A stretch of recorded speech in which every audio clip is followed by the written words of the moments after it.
In one of New York's most exclusive neighborhoods, a black janitor, ignored by most, stumbles upon something miraculous, a way to speak with a mute child through drawings on a whiteboard. When the child's billionaire mother catches them together, it seems like a breach of rules. But what happens next will alter both women's lives forever. Ellie Wallace had learned to move like a ghost. That's what it took to survive as invisible labor in a world of polished glass and polite indifference. Every morning at 5:30, she passed through the service entrance of Crescent Academy, a school with its own helipad, gold-plated faucets in the executive restrooms, and a library that looked more like a palace atrium than a place for children. Her ID badge had stopped beeping a few weeks ago. No one noticed. The guards knew her face, the quiet rhythm of her footsteps, the way her cartwheels hummed on the tiled floors before the building fully woke.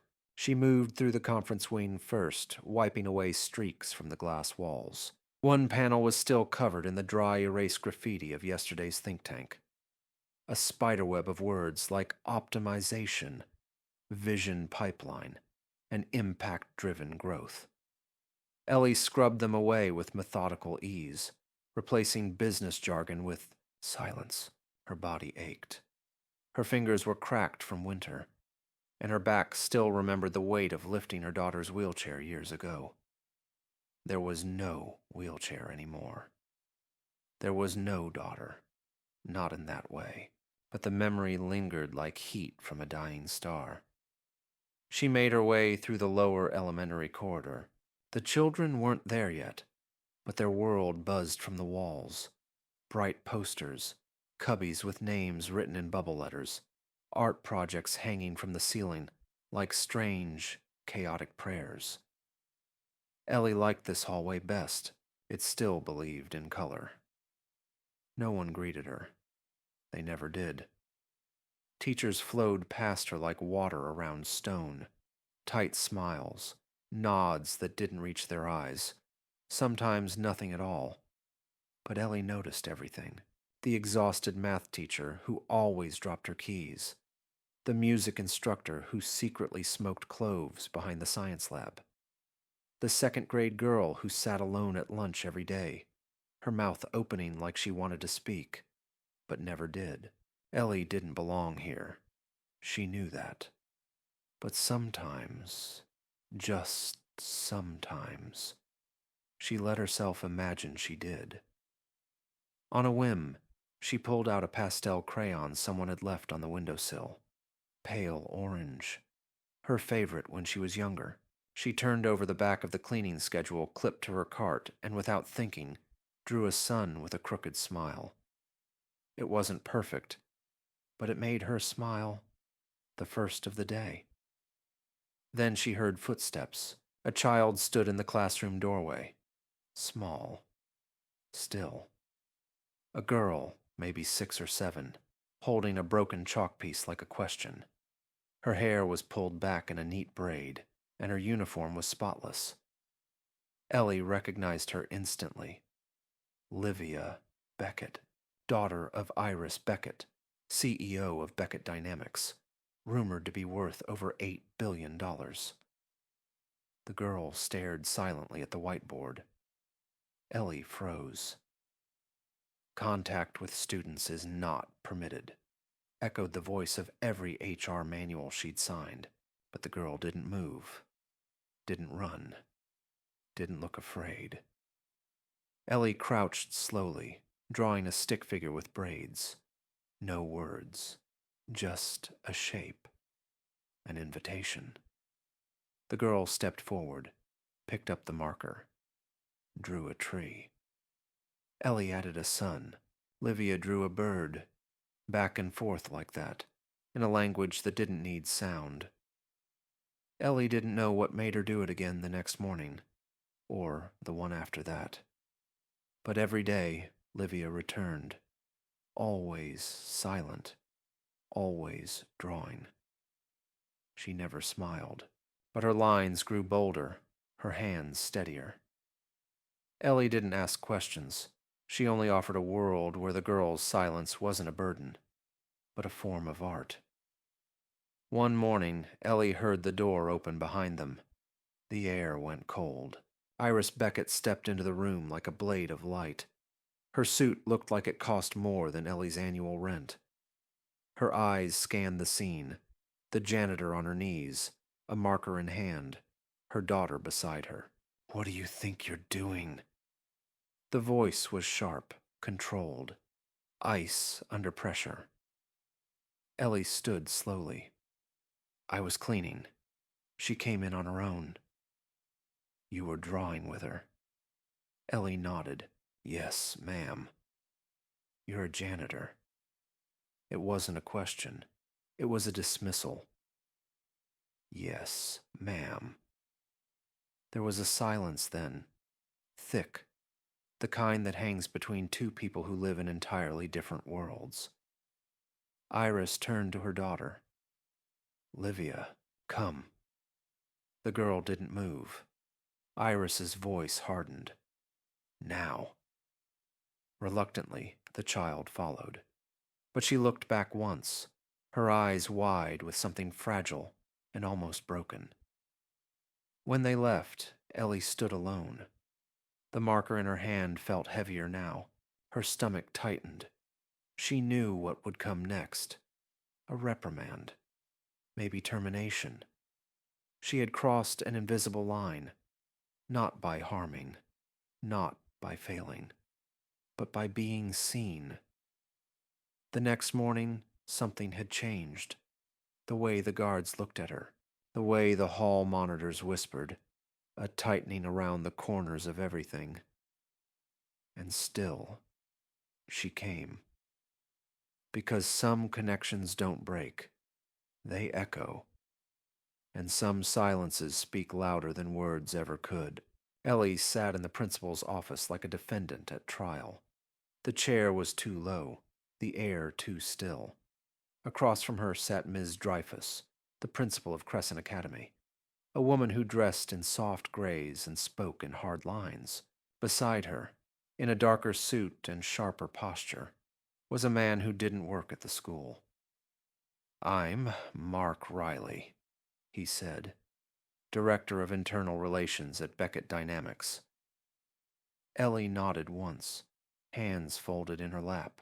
"Do you know who you were interacting with yesterday?" Ms. Dreyfus asked. "Yes," Ellie said. "Livia Beckett, the daughter of Mrs. Iris Beckett. And you knowingly broke protocol by remaining with her in a private classroom, without supervision." Ellie's voice didn't waver. "She walked in on her own. I didn't touch her. I only drew." Mark Riley leaned forward. "We appreciate your honesty, Ms. Wallace. But this is a highly sensitive matter. Ms. Beckett is a prominent figure, and her child is under unique care arrangements. We have strict guidelines for a reason." Ellie said nothing. The words hung like weights around her neck. "What were your intentions?" he asked suddenly. "My intentions," she echoed. "Yes, you stayed. You drew. You returned. Why?" Ellie looked out the window, where children chased shadows across the quad. "Because she stayed too, and because she drew back." Ms. Dreyfus shifted uncomfortably. "You understand we have grounds for dismissal." "Of course. But there's a complication," Riley interrupted. "Since your involvement, Miss Beckett's daughter has shown more communicative behavior than she has in over a year. Her therapists have noticed it. Her teacher submitted a note this morning. She made eye contact. She handed in a drawing without prompting." Ellie blinked. That shouldn't have mattered, and yet somehow it did. "Iris Beckett is not pleased," Ms. Dreyfus said quickly. "She wants this contained." Riley's eyes flicked to the principal. "She also wants answers. Ellie waited for judgment, for dismissal, for shame to close in.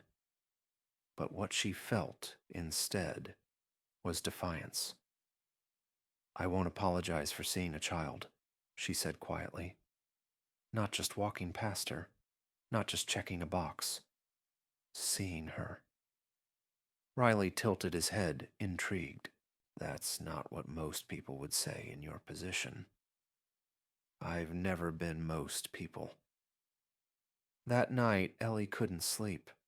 Her daughter's old drawings lined the walls of their apartment, taped and faded from years of weathering. There had been a time when she thought art would save them both, but life had a way of rerouting dreams through hardship. Her daughter's illness, the bills, the loss. Now, it was just her, just the memory, and her pencils, still sharp but unused. By morning, word had spread. A post written by a school journalist had gone viral. No names were given, but everyone in the building knew. A silent child spoke in pictures. A janitor listened. A system flinched. Within hours, reporters hovered near the gates. Parents whispered in drop-off lines. Staff debated protocol like it was a philosophy course. And Ellie walked the same halls, unapologetic, unbent. That afternoon, her name echoed again through the intercom. "Ms. Wallace, please report to conference room 2A. Iris Beckett stood inside, impeccable as ever. Her daughter beside her, arms folded, silent. Ellie didn't sit. "You've become a topic of conversation," Iris said without preamble. "I didn't ask to." "No, you just inserted yourself where you don't belong." Ellie exhaled through her nose. "I belong wherever I'm allowed to care." Livia stepped forward, in her hands a marker. She walked to the whiteboard in the room and began to draw. A tree, a small girl, a sun. Then a new image, a woman with curls and a broom. Iris froze. "She doesn't talk," she said, "but she remembers." Ellie stepped closer but didn't touch the marker. "She started this. I just listened." Something in Iris's face shifted, not softened, not yet, but cracked. A thin hairline fracture in the steel. "Do you know what it means to carry an empire?" Iris asked, quieter now. "To be seen only as power and not as a mother." "Yes," Ellie replied, "but from the other side." There was a pause then, real, heavy. "I should fire you," Iris said. "You still might." "But I won't." Livia turned, smiling, just barely, and placed the marker in Ellie's hand.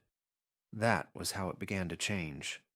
Small, quiet, like most revolutions. By the end of the week, the post had reached national attention. Commentators debated the ethics of janitorial boundaries.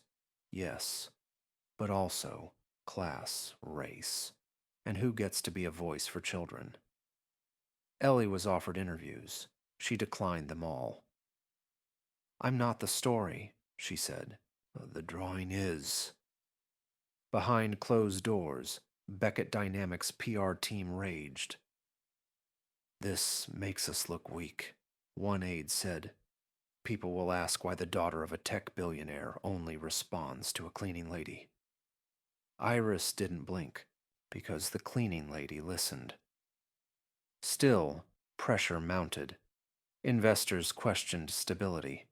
The school board requested meetings. But something in Iris refused to retreat. One night, she drove to the school alone. No chauffeur, no entourage. She walked past the portraits of donors and paused in the kindergarten wing. There, taped on the wall, was a drawing of 3 figures: a girl, a woman with a cart, and another woman with a sharp suit. At the bottom, in awkward handwriting, "This is us." Iris wiped her eyes quickly. At home, she gathered the awards off her mantle. She looked at them. Recognition for leadership, innovation, impact. None of them said mother.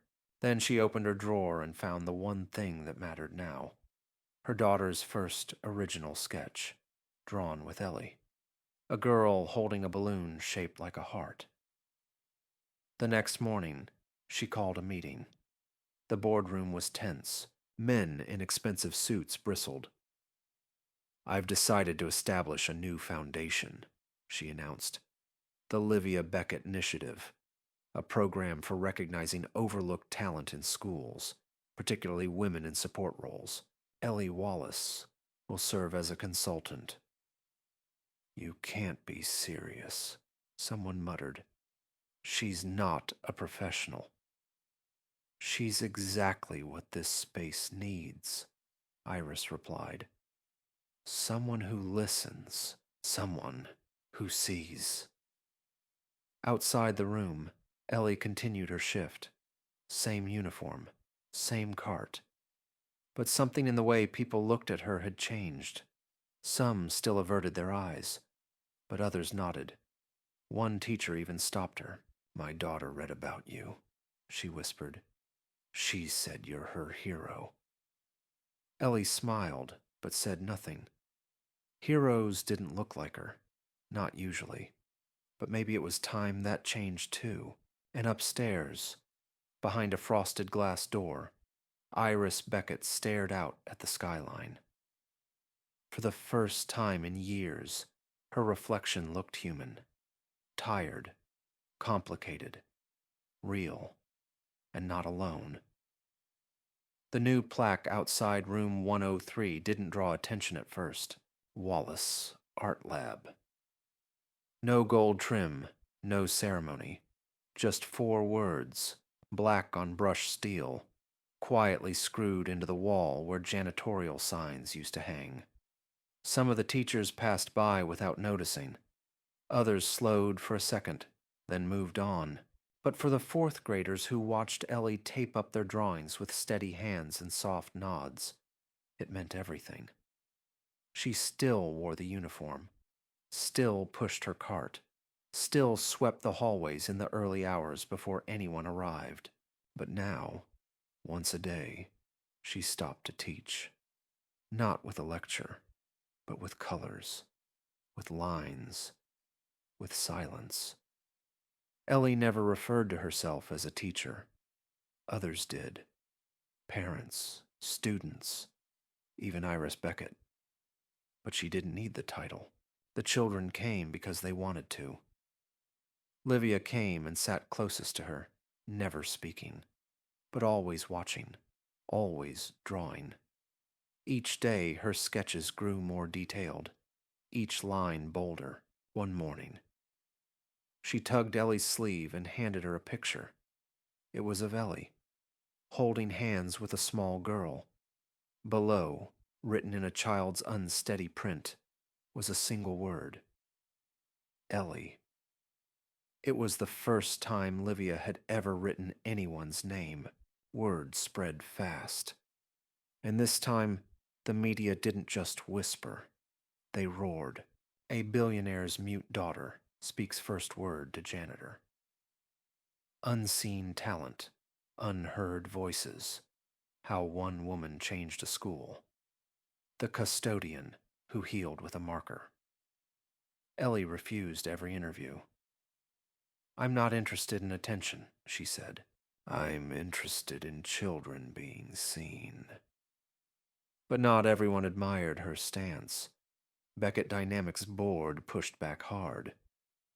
"We're getting calls from donors," said one director. "Why are we platforming a janitor like she's some kind of expert?" "Because she is," Iris replied. "Expert in being ignored. Expert in connection. Expert in something none of you seem to value. Humanity." They threatened her position, warned her of PR risks. She answered by increasing the foundation's budget and launching a pilot initiative across 5 more schools. And she made Ellie a paid consultant. Ellie declined the offer. "I don't want a spotlight," she said. "I want a door." "What kind of door?" Iris asked. "A door other people like me can walk through." So Iris changed the proposal. Ellie wasn't named a one-off success story. She was asked to help design a mentorship network, janitorial, cafeteria, and support staff trained to work with kids in artistic and emotional development. No resumes required, just patience, insight, presence. Ellie agreed, and for the first time in her adult life, she sat at a boardroom table. She wore her cleaning shoes, brought her thermos, said very little. But when she spoke, people listened. The students did too. They began a project called Voices We Missed. Middle schoolers with iPads interviewed the school staff, custodians, cafeteria workers, aides, and created short video profiles. In one clip, a soft-spoken security guard read poetry in Arabic. In another, the mail clerk demonstrated origami folding with precise, calloused fingers. Ellie helped edit each video. Never center frame. Always behind the scenes. It was enough. Livia's voice began as a whisper, then a sentence, a story, a joke. Her therapist called it an accelerated re-entry into expression. Ellie called it what it was, a child finally feeling safe. By spring, Crescent Academy hosted its first assembly, where support staff sat on the front row. Ellie tried to decline, but Livia insisted, by dragging her by the hand, grinning. Iris Beckett took the podium. "6 months ago, I walked into a classroom and saw something I didn't understand," she said. "A janitor, a marker, and my daughter smiling." The room was silent. "I thought it was a breach of protocol. I was wrong. It was a breakthrough of connection, and I want to publicly thank the woman who made it possible." She turned toward Ellie, who stood in the wings, half hidden behind a curtain. "Ellie Wallace," she said, voice steady. "You didn't just change my daughter's life. You reminded me what leadership really looks like." Applause erupted. Ellie stood still, then stepped forward. No speech, no gesture, just a simple nod. Later that day, a letter arrived. It was from Cooper Union, the art school she'd once left behind when her mother fell ill, and the bills drowned her dreams. The letter was hand-signed. "Your old portfolio inspired a student who was accepted this year. We're reaching out to see if you'd be open to exhibiting your early work in our new community gallery." Ellie stared at the page. For a long time, she said nothing. Then she picked up her pencil. That evening, she walked Livia to the gate where Iris waited. Before she left, the girl whispered something so softly, it seemed like breath more than sound. "Thank you." Ellie smiled. "Keep drawing." Weeks later, a local news segment aired. Former janitor reimagines inclusion in elite private school. It showed the Wallace Art Lab, kids painting with cafeteria staff, students interviewing support workers. Ellie didn't watch it live. She was busy helping a shy boy draw his dreams on butcher paper. A spaceship, a dog, a family. The real story wasn't on TV. It was in the way the kids smiled at her now, how they sat closer, listened deeper. It was in the way teachers stopped just for a second and asked how she was doing. One morning, Ellie passed the new plaque again. A student had placed a tiny bundle of chalk beneath it. A quiet, "Thank you."